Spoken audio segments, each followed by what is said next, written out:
If you're confused and overwhelmed on how to start a skincare routine, then watch this video till the end because you will learn how to create a simple yet effective skincare routine without breaking the bank. My name is Dr. Swati Cannon and I am a board-certified dermatologist. I've been practicing for over 10 years, which is crazy. I have helped lots of people create their skincare routines to give them healthier, more youthful looking skin. The morning and nighttime routine consists of 3 main steps: clean, apply your active ingredient, and protect. So this skincare template is effective for almost any skin issue, whether it's acne, rosacea, melasma, or discoloration, or just anti-aging routine. If you want to go in depth into certain skincare topics or ingredients that I mentioned in this video, I will recommend those other videos that are already on my channel that you can watch later. As your skin becomes used to the products that you start using and you get yourself into a habitual skincare routine, then you can advance to the more advanced skincare routines like adding a chemical exfoliant. So watch till the end because I will give you tips on how to advance your skincare routine. In the morning, the first step is to, of course, clean the face. And you can use a gentle cleanser either in the shower if you shower in the morning or just outside of the shower. I recommend any of the CeraVe, Cetaphil, or Neutrogena gentle cleansers that are available in the market. I have this one here, which is a Neutrogena Hydrating Gentle Cleanser. This one also comes as a foaming gentle cleanser, and whichever one you like, you can use. There's also a La Roche-Posay Lipikar wash that is meant for the face and body. So you can keep this in the shower because it's like 2-in-1. I really like the La Roche Rosé line of products, especially for my rosacea patients. For rosacea patients, it's so important to have gentle and hydrating and nourishing products, and this Lipikar wash is a really good one. Now, on the flip side, if you have acne or blackheads or sebaceous filaments, in the morning you can actually use a salicylic acid wash. So I have this one from Neutrogena, which is a 2% salicylic acid. And again, CeraVe, so many other brands make a salicylic acid wash. I actually have a whole video on sebaceous filaments, which are those black dots you can see on the nose or your face. So you can check that video out to give you an entire routine dedicated just for that. And additionally, if you have acne, I do have a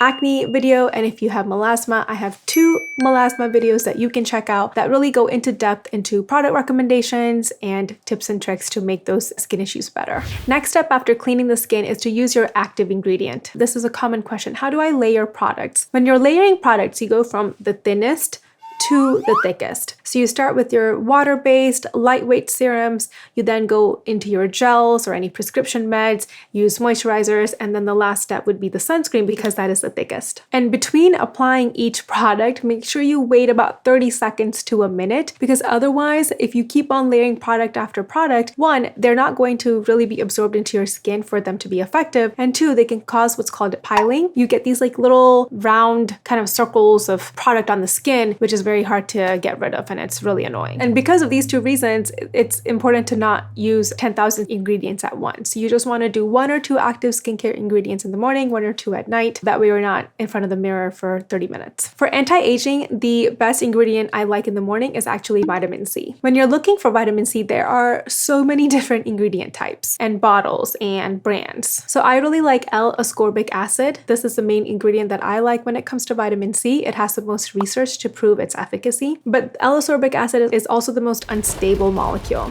So you really need proper formulation of the product. So one of the most well-known vitamin C products is actually the SkinCeuticals one, and I have like this little baby bottle.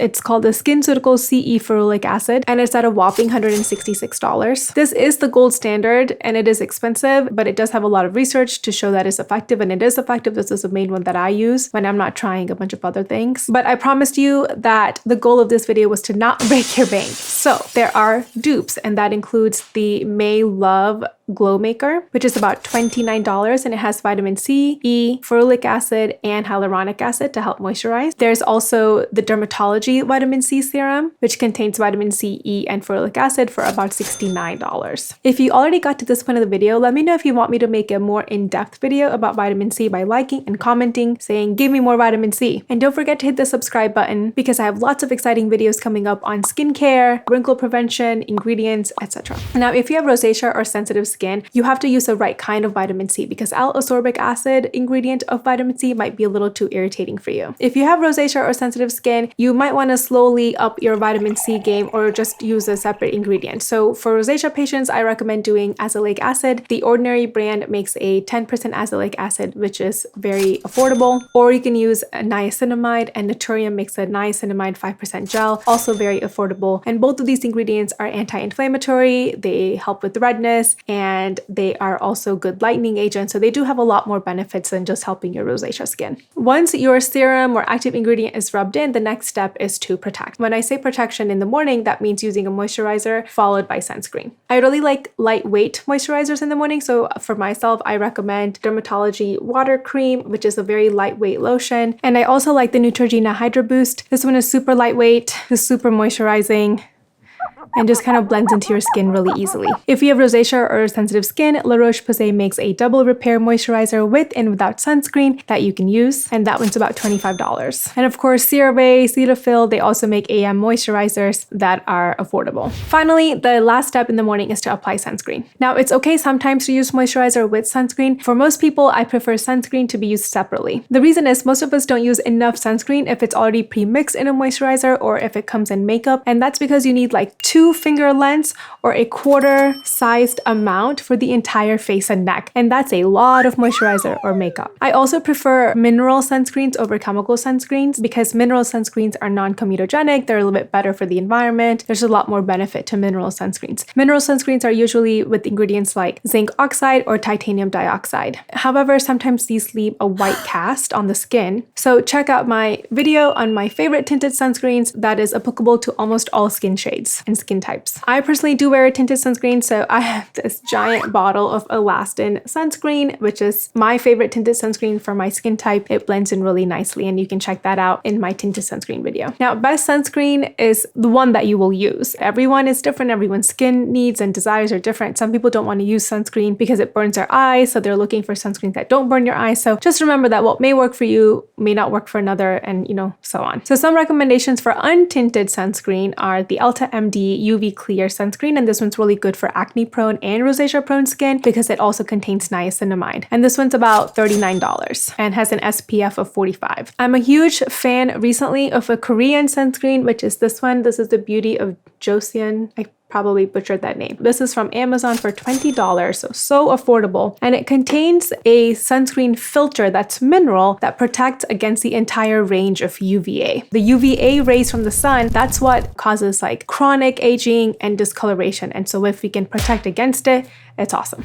Moving on to the nighttime routine. If you wear makeup, tinted sunscreen, or have oily or acne prone skin, you have to double cleanse. And this is the first step. And I actually have a short video on how to double cleanse where I give you step-by-step recommendations as well as product recommendations. So please watch it because it is the most important step at night. Without removing all of the crap off your skin, none of these other products are going to penetrate and really, be effective. So on the flip side though, if you don't wear makeup and you don't wear tinted sunscreen and your skin is as dry as a desert, then you don't need to double cleanse. You can just use a gentle cleanser to clean it all off. After double cleansing, the next step is to use a retinoid at nighttime. Retinoids are really one of the best ingredients for acne, for discoloration, for anti-aging. But for a lot of people, especially for patients who have rosacea or sensitive skin, it's very tough to get your skin used to the retinoid because often it leads to skin irritation as well while you're getting used to it. Now, if you're past the basic skincare routine and you're already using a retinoid without issues, the next step would be to add a chemical exfoliant in lieu of the retinoid during this apply active ingredient portion. For example, if you want to use the glycolic acid, use it in lieu of a retinoid, starting about once a week. Don't use retinoids and chemical exfoliants on the same night. That's going to break down your skincare barrier. And I actually have an entire series on exfoliation where I have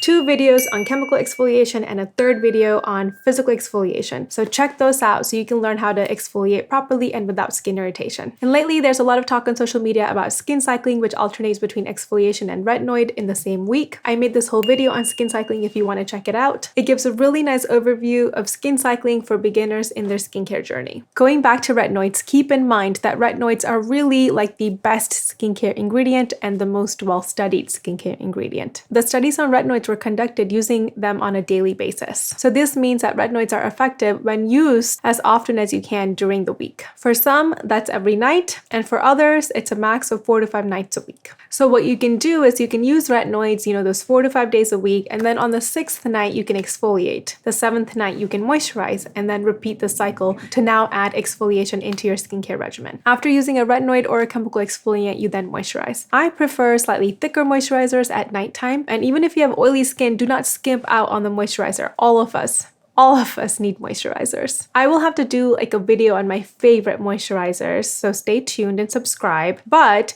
Here are some recommendations for today. So I really like the Ulta MD PM Therapy Moisturizer. This one contains ceramides and niacinamide, so it's very helpful for rosacea and acne prone skin. The Cetaphil PM Moisturizer is also affordable at about $10 to $19, and CeraVe contains ceramides, which are helpful for hydration. Naturium Multi-Peptide Moisturizer is about $19 or $20, and this one contains peptides, which are helpful for collagen growth. I personally use the First Aid Beauty Ultra Repair Cream. This is really good for patients who have very dry and sensitive skin like myself, and those who really need like hydration. It's a very thick moisturizer that I'll use like 3 or 4 times a week, and I alternate it with a luxurious moisturizer, which is this Tatcha Dewy Moisturizer. I love the way it smells, I love the way it feels, and it's a little bit expensive at about $68, but I like it. But you don't have to use it. You can use some of the other more affordable options. Now, at this point, you're probably wondering, where are my retinoid recommendations? Which retinoids can I use? So your next step is to watch this video on how to implement a retinoid at home. And it also gives a lot of product recommendations, especially for beginner retinoid users.